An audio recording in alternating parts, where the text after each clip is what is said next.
మీ GIET ఇప్పుడు GGUగా మారింది. 2000కు పైగా ప్లేస్మెంట్స్, IPM, KPMG వంటి సంస్థలతో ఇంటిగ్రేటెడ్ కోర్సులు. UPSC కోచింగ్, అడ్మిషన్లు ఓపెన్. రూపారెడ్డి బాధితులమంటూ చాలా మంది నార్సింగి పోలీస్ స్టేషన్ దగ్గరికి వచ్చినటువంటి పరిస్థితి. అసలు ఏం జరిగింది, ఎందుకు బాధితులుగా వచ్చారు చెప్తున్నటువంటి అంటే ప్రకాష్ గౌడ్ గారి అబ్బాయి సంతోష్ గౌడ్ చెప్తుంది ఏంటంటే తనకి థ్రెట్ ఉంది, రూపారెడ్డి గారి అమ్మాయిని పెళ్లి చేసుకుంటానని దాడి చేయించారనేది ఆ అబ్బాయి చెప్తున్నాడు. కానీ అలాంటిది కాదు, ఇది వేరే వ్యవహారం అని చెప్పేసి వీళ్ళంతా చెప్తున్నారు. అసలు నిజమేంటో వాళ్ళ మాటలను విందాం. ఏం జరిగిందండి, మీరంతా ఎందుకు పిఎస్కి రావాల్సి వచ్చింది? ప్రకాష్ గౌడ్ గారికి మీకు ఏమైనా సంబంధం ఉందా ఏంటి అసలు?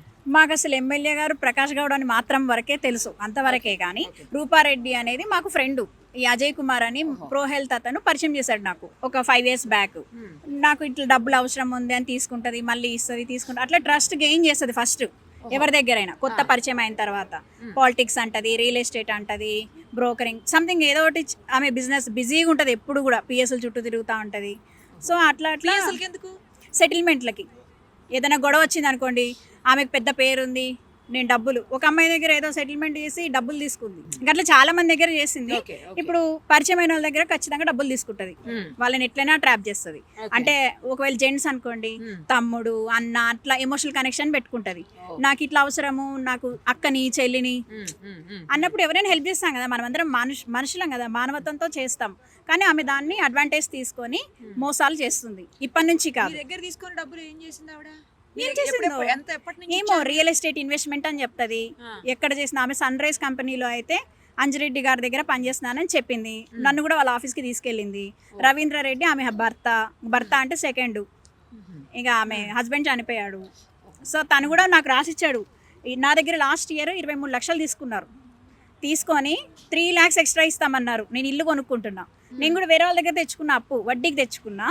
నాకు కూడా మోసం చేసింది. అంటే ఫ్రెండ్షిప్ బాగా నమ్మించి గొంతుకు వస్తుంది అనమాట. అంత పెద్ద అమౌంట్ ఎలా ఇచ్చేసారండి? నేను ఇంటి కోసమని పెట్టుకున్నా. నాకు ఒక 1 month లోన్ వస్తే కడదామని పెట్టుకున్నాను. కానీ నన్ను కూడా మోసం చేస్తుంది. నిన్ను మోసం చేయను అని అందరికీ చెప్తుంది. ఇంకొకటి, నువ్వు నాకు డబ్బులు ఇవ్వాలి, అట్లా నువ్వు బయట చెప్తే నీ డబ్బులు ఇవ్వను, నువ్వు ఇంకొకరి దగ్గర చెప్తే అట్లా బ్లాక్ మెయిలింగ్ చేస్తుంది. అంటే మీకు ఏమైనా ఎవిడెన్స్ ఉంటుందా ఆమె డబ్బులు తీసుకున్నట్టు? అన్ని ఆన్లైన్ ట్రాన్స్ఫర్ నేను చేసింది ఆమెకి.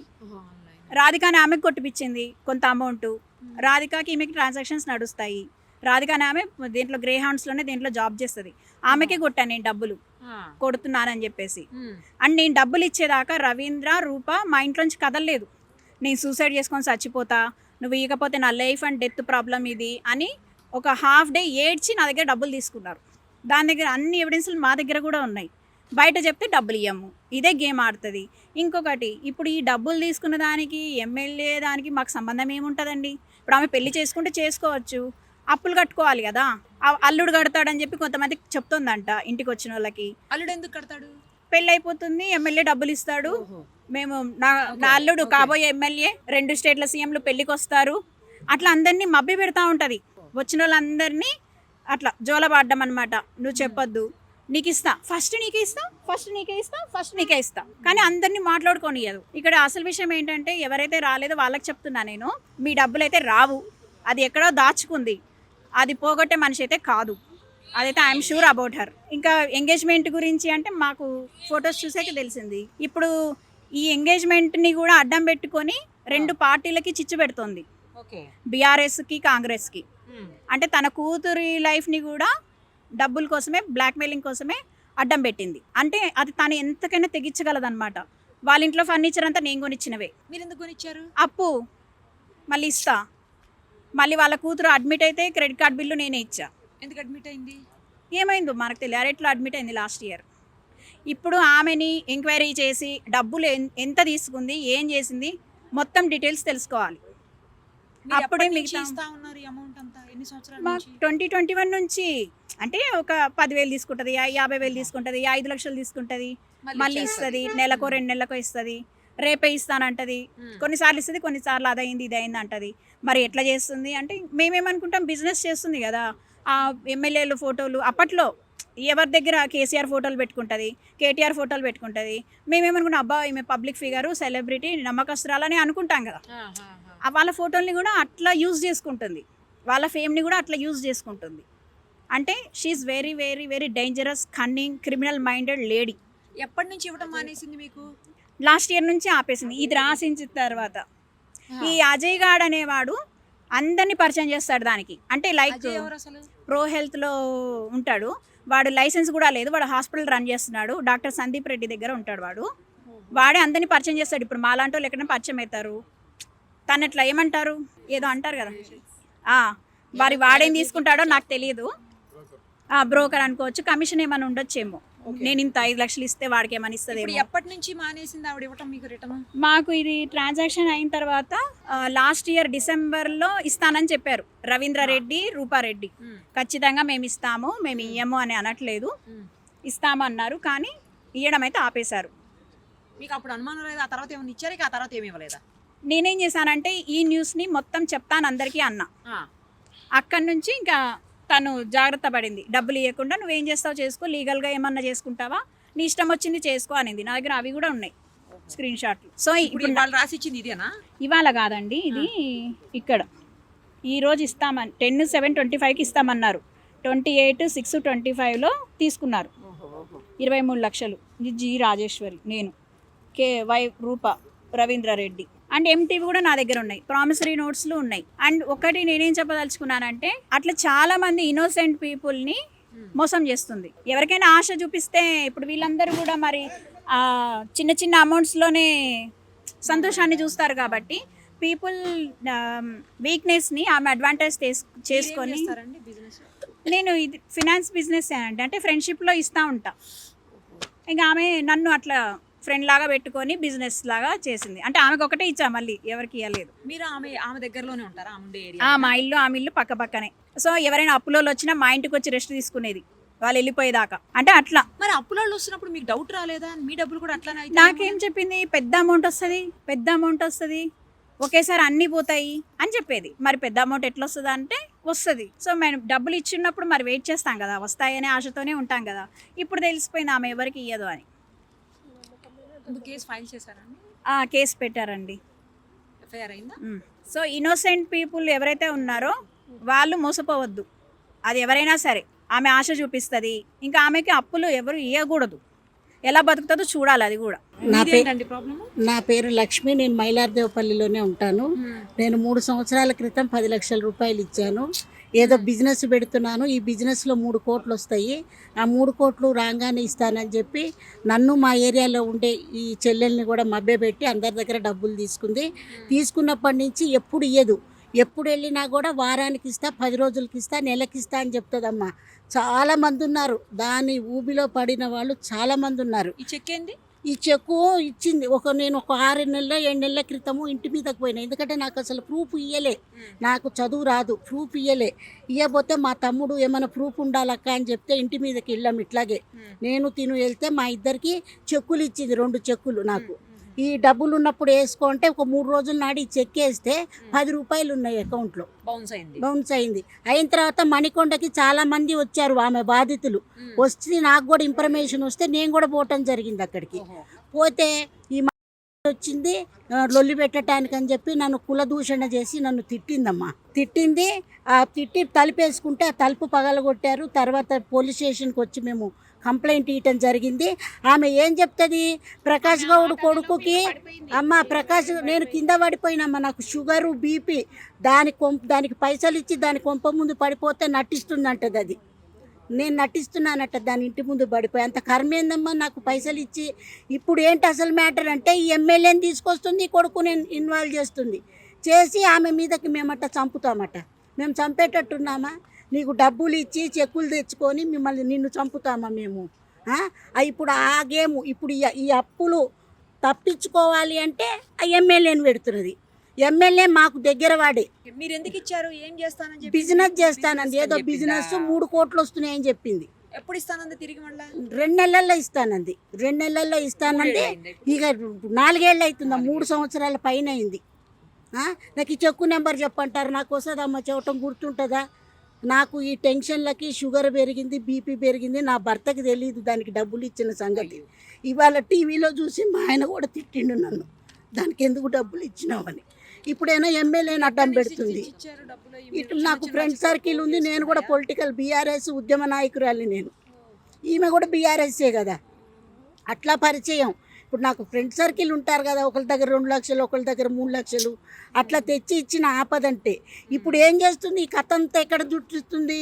మేము వాళ్ళ కొడుకు వాళ్ళ అల్లుడిని ఏమో చేస్తామని, మేమెందుకు చేస్తామమ్మా, అంత పెద్ద ఎమ్మెల్యే ఆయన చూసుకుంటాడు, మమ్మల్ని ఎందుకు చెప్తాడు, మాకెందుకు చెప్తాడు. అసలు ఈ అప్పులకి ఎమ్మెల్యేకి ఆ ఎమ్మెల్యే కొడుకు మాకు అసలు సంబంధం లేదు. ఆ ఎమ్మెల్యే కొడుకుని నిన్ననే చూశాను నేను, నాకు ఆ అబ్బాయి ముఖం కూడా తెలియదు నాకు. ఎమ్మెల్యే గారు నాకు పరిచయితుడే. నేను బీఆర్ఎస్ పార్టీ ఆఫీసులో కూడా ఈమె పైసలు ఇవ్వాలని 1 సంవత్సరం క్రితం చెప్పా. ఉద్యమ నాయకుడు సబితా మేడంకి చెప్పిన, అక్క కూడా పాపం మాట్లాడదాంలే లక్ష్మి అంది. ప్రకాష్ గౌడ్ దగ్గరికి కూడా పోయినా, అన్న నాకు డబ్బులు ఇవ్వాలన్నా అంటే నీ ఇష్టం అక్క, నాకు చెప్పించినావా నాకు తెలియదు అన్నాడు ఆయన. ఇప్పుడు ఏం చేస్తుంది, ఇదంతా తిప్పి ఆ అల్లుడి మీద పెడుతున్నది. చంపటానికి వచ్చారు, మేము చంపుతామట ఆమెని. ఈ అప్పులన్నీ ఎగ్గొట్టడానికి ఆడే నాటకం. ప్రకాష్ గౌడ్కి ఆ అల్లుడికి మాకు ఎటువంటి సంబంధం లేదు. మాకు ఎమ్మెల్యేనే ఆయన, కానీ ఈ పైసలకి ఆయనకి ఎటువంటి సంబంధం లేదమ్మా. నమస్తే అండి, నాది కూడా డబ్బుల సమస్యనే. గత 4 సంవత్సరాల క్రితము నేను డబ్బులు ఇవ్వడం జరిగింది, 20 లక్షల రూపాయలు ఇవ్వడం జరిగింది.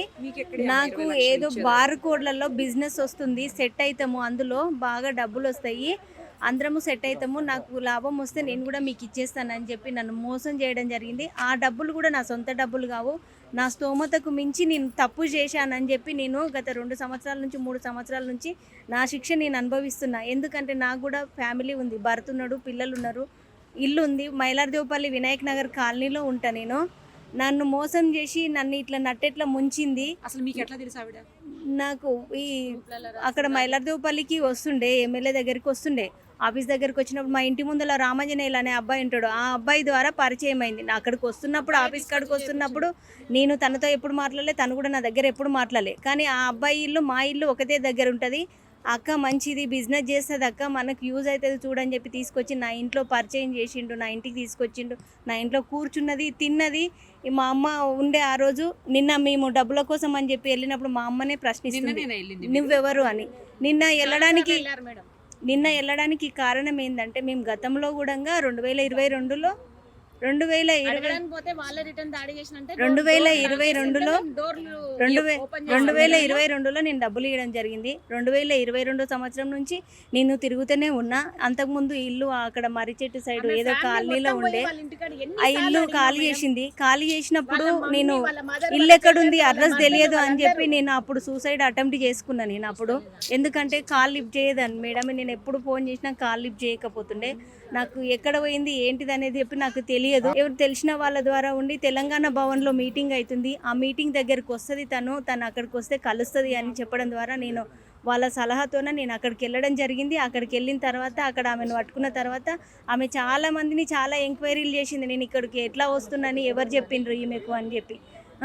అక్కడ నుంచి నేను ఆమె దగ్గర కలిసినప్పుడు నేను ఇంటికి వెళ్ళడం జరిగింది. ఆడవాళ్ళ దగ్గరే తీసుకుంటుందా? ఇక వాళ్ళ దగ్గర ఎట్లా ట్రాప్లో పడేస్తుందో మాకైతే తెలియదు మేడం. మేము ఇచ్చింది అయితే ఆడవాళ్ళమే ఇచ్చినాము. నేను కూడా చేసింది ఈ మహిళా సంఘాల వాళ్ళు నా తరఫున వచ్చిండ్రు. నేను వాళ్ళ దగ్గర నుంచి 2 లక్షలు, 50,000, 3 లక్షలు, 4 లక్షలు వాళ్ళకి అవసరం లేకపోతే నేను తీసుకొని నేను అప్పులు కడుతున్నా, వడ్డీలు కడుతున్నా మేడం. ఇంకా అప్పు కూడా నేను ఎక్కడి నుంచి కట్టాలో తెలియదు. ఈ రోజు నేను మార్కెట్లో నా ఇల్లు అమ్ముకొని నేను రోడ్డు మీదకి వచ్చే పరిస్థితి వచ్చింది. ఎందుకంటే తనలాగా నేను మోసం చేయలేను. నేను అప్పులు చేసిన వాళ్ళ దగ్గర తనలాగా దుర్పాయించి నేను మోసం చేసి, నేను బస్తీలో ఉండే మహిళను మేడం, నేను లోకల్గా ఉంటాను. నేను ఎక్కడో వెళ్ళిపోయి పారిపోయి నేను ఎక్కడో పోయేదాన్ని కాదు. నేను మేడం వీళ్ళ భర్త 3 రోజులు డబ్బులు ఎట్లా ఇచ్చినా ఆ డబ్బులు వచ్చేదాకా వాళ్ళ ఇంట్లోనే ఉండంటే, వాళ్ళ ఇంట్లో కూడా 3 రోజులు ఉన్నది, అసలు ఏం తింటే వీళ్ళ మమ్మీ వెళ్ళి తీసుకొచ్చింది. మని చచ్చిపోతుంది, 3 పిల్లలు ఉన్నారు, మేము డబ్బులు పోతే దానికి ఇచ్చింది, మోసపోయింది, డబ్బులు వస్తాయో రాగా, నా బిడ్డ చచ్చిపోతే నా బిడ్డకు 3 పిల్లలు ఉన్నాయని వాళ్ళ అమ్మ వెళ్ళి తీసుకొచ్చింది. నా భర్త కూడా 10 సార్లు వెళ్ళిండు, మా చెల్లె వెళ్ళింది, మా మరిది వెళ్ళిండు, చాలా మంది.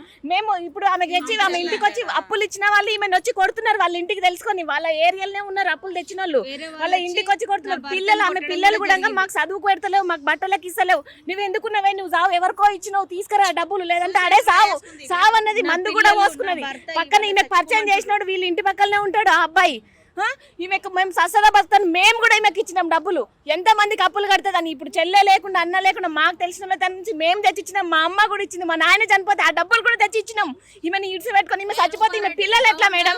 ఇప్పుడు ఆమె అల్లుని రూపారెడ్డి ఇప్పుడు అల్లుని అడ్డం పెట్టుకొని ఆమె ఏదో చెప్తుంది, అల్లుడు చెప్తున్నాడు అంతేగాని ఈమెకు అల్లుడు ఇవాళ 2 నెలల 3 నెలల పరిచయం అయింది. మేము డబ్బులు ఇచ్చి 4-5 నెలలు అయింది. ఈమె కాల్ రికార్డ్ తీసిన అంటున్నాడు ఆ అబ్బాయి. కాల్ రికార్డ్ ఇప్పుడు ఎట్లా తీసిండో అత్తకు ఈమెకు ఎన్ని రోజుల నుంచి కాల్ రికార్డ్ ఉంటే మా కాల్ రికార్డ్ తీయాలి. ఆయన చచ్చిపోయినా ఆయనకు సాగు భయం ఉంది అంటున్నాడు కదా. ఇప్పుడు మరి ఈమె చచ్చిపోతే ఆమె పిల్లలకు ఆమె భర్త కాలుకు బాగాలేదు. వాళ్ళు చిన్న ఏదో బిజినెస్ పెట్టుకొని పని చేసుకుంటున్నారు. వాళ్ళు ఇంటి మేము వెళ్ళినాం మేడం, ఇంటి మీదకి వెళ్ళి గొడవ చేయడానికి వెళ్ళలేదు. మామూలుగా ఈమెకు ఎన్ని తారీఖు చెక్ ఇచ్చింది? మీరు ఫస్ట్ పోయినరా?